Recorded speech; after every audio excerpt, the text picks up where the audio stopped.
Law enforcement as a profession has changed a lot over the years. To protect and serve has always been the mantra used to describe the goal of law enforcement. It's just how we go about achieving that goal that has changed. Issues such as administrations that don't back their officers, hiring standards, public interactions and expectations, broken legal systems, and social media have all changed the landscape of the profession and forced us to adapt our methods and practices that we use to go about achieving that goal. Now, with all that being said, is this job still worth doing in 2024? In my honest opinion, absolutely. In this video, I'm going to dive into some of the surface level topics that I think people should consider when trying to decide if they're already a cop, if they should stay and keep doing the job, or if they are trying to decide if they want to become a cop, if it's still worth looking into at this point.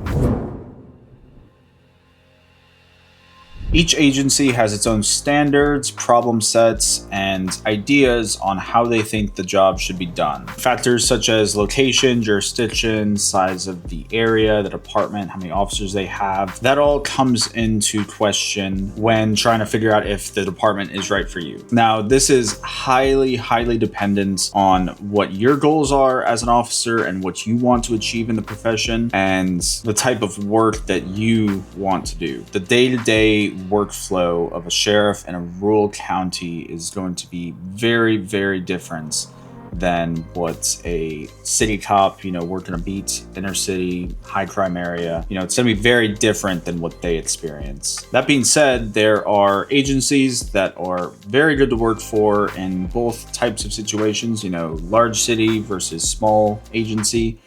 And there's some that just suck, like outright. Regardless of the type of workflow that you want, there's some main factors that you should highly consider when trying to decide what department you're going to work for. So the department policies, how their admin treats their officers, how the local DAs and judges treat crime, and then the pay obviously all come into play. Really, in my opinion, the pay is really the last thing you should consider, because at the end of the day, you can get, a job at the most highest paid agency in the area. But if they don't treat their officers right, or if their policies don't allow you to do what you want to do, then the pay really doesn't matter, because you're just going to be miserable at work. For example, if you want to take a more proactive approach to policing, that is going to just by its nature result in more foot chases, vehicle chases, use of forces, all that sort of stuff, just baseline. And so one thing to consider, is going to be, does that department have a no chase policy, or what does their chase policy say? What are they allowed to do? What aren't they allowed to do? And then also, likewise, does the department have a history of throwing officers under the bus and getting them fired or indicted over just small technicalities in a use of force type incident? It's like, yeah, sure, the pay might be great at that agency, but if you run the risk of losing your job, going to jail, or just not enjoying your time at work, then the pay probably isn't worth it. Just make sure you have a very clear picture of what you expect to get from the job, what you expect to do, and then make sure that the department you choose aligns with your expectations. While there is a lot of agencies out there that you always hear these horror stories of, throwing their officers under the bus, or no chase policies, anti-proactivity, that sort of thing, there is still a lot of really good agencies out there that allow cops to do cop things, and they'll have their officers' backs. They encourage proactive policing. So it's just up to you to find them. And yes, it's going to take a little bit more work on your part, but in the end, it's going to be worth it. Choosing the right agency can absolutely make or break your experience in this profession, and is, in my opinion, the most important thing you should do to ensure that you have a good experience in this job. It's no secret that hiring standards have become increasingly relaxed to combat the lack of manpower that a lot of departments are experiencing right now.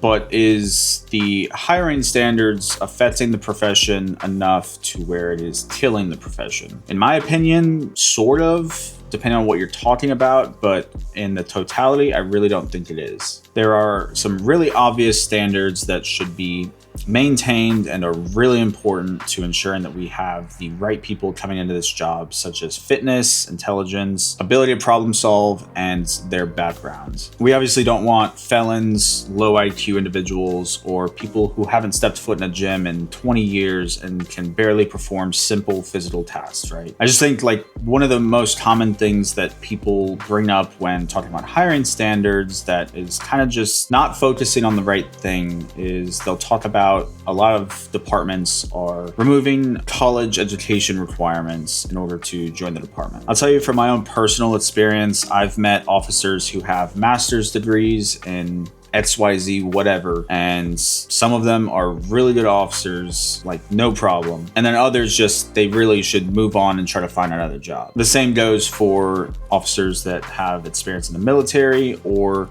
they got into the department just based off of prior work experience. So a lot of departments will typically accept people with 2, 3, 4 years of prior work experience at a single job. Having a degree does not always equate to being intelligent. It can be a good gauge, but we cannot overlook the fact that some people currently are getting degrees in college just by using AI-powered tools to think for them, write their papers, and stuff like that. So I think looking at a degree as some sort of milestone of their intelligence cannot always be accurate when we live in a world that computers can do the majority of the thinking for people. And so it's not hard to go and get a degree if you just put in the time and you know your way around a few tools that can do all the hard thinking for you. A better gauge, in my opinion, would be to look for people who are good problem solvers and people who can continue to think critically under extremely high pressure situations. In its simplest form, this job is all about problem solving. That's basically what every task is that we do. And so cops must be able to critically think, be decisive, and then have the physical ability to execute the plan, whatever it might be. As long as you can do that, I don't think having a degree makes you better at doing that, or having military experience makes you better at doing that.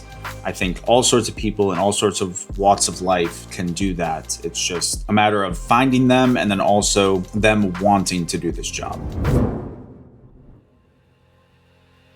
So this is probably one of the more complex topics in this video, because on one hand, with the old school style of policing, it was super effective at making criminals rethink their decisions on what they were going to do, because they knew if they committed a crime and they got caught, they were not only going to have legal consequences, but they were also going to have physical consequences. I've been told by many people in the streets that they used to be afraid of being caught committing crimes because they didn't really care about the legal consequences of it per se, like having that on their record, but they knew that if they were caught, they would be going to jail, tired and bloody. As times have changed, it has become widely accepted that police shouldn't obviously just beat people because they committed a crime. Now, don't confuse what I'm saying as me trying to say that police should never use force on people. Like, that's not what I'm trying to say at all. If somebody's resisting or actively fighting with you, obviously you have to do what you have to do. The fact of the matter is, everybody has a small camera in their pocket, regardless of their economic standing or whatever. Literally everybody has a cell phone with them. And we've all seen the devastating effects that social media has on officers' careers and the overall public perception of police. Social media is now a huge factor that we have to be taking into consideration with every interaction that we have. Even though we all have BWCs pretty much, body-worn cameras, it's kind of at the point where we almost have to treat every second of every day like we're being recorded. And that can be kind of off-putting to some people. But with that being said, does that kill the profession? I really don't think so. I think anybody who has a hard time adjusting to this and sort of moving along with the times, I think they probably just have self-control issues. Like, we're expected to handle every situation and every person with dignity, respect, and treat every investigation we do with integrity. Like, it's really simple. Like, if you follow that guideline, it doesn't matter if somebody's recording you, because there's nothing to record besides you being just a good cop. Remain professional, exercise self-control, and master the art of ramping up and dialing down your intensity. Gone are the days of having the switch that is so frequently talked about when talking about police intensity levels. Instead, we kind of have to have like a dial now that we can dial it up and then dial it down based on the factors and the situation that we're in.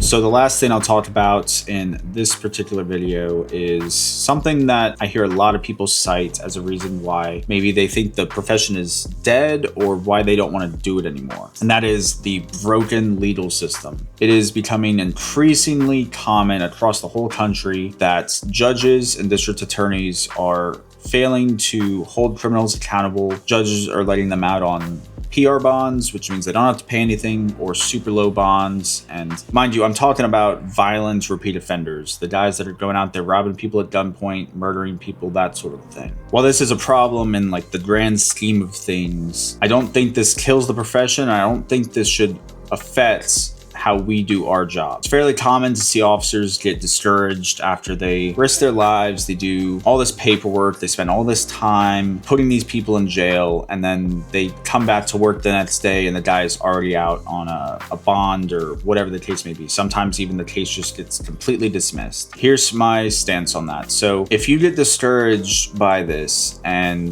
it's to the point where you are just like, man, screw this, I'm just gonna take it easy, I'm gonna do the bare minimum, I'm not gonna care about putting people in jail or catching the criminals, you are a part of the problem. The overall justice system has multiple moving parts to ensure a fair and speedy trial. And the very first piece of that puzzle is you, the street cop. If you let the other broken parts of the system affect how you do your job and what you're doing at the job, then you're quite honestly just as bad as they are. That's harsh, I know, but it's the truth. And trust me, I get it. I've been there myself. I've chased after people, fought with them, spent hours upon hours booking them at jail, filling out the paperwork, tagging the evidence, like all that stuff, and then come back to work the next day and they were already let out either because the case got fully dismissed over just a small technicality, or let out on a ridiculously low bond compared to the crime that they committed, or whatever the case may be. Like, trust me, I get it. It sucks. It's discouraging. But we must maintain the integrity of the role that we play in the bigger picture of the legal system. And hopefully,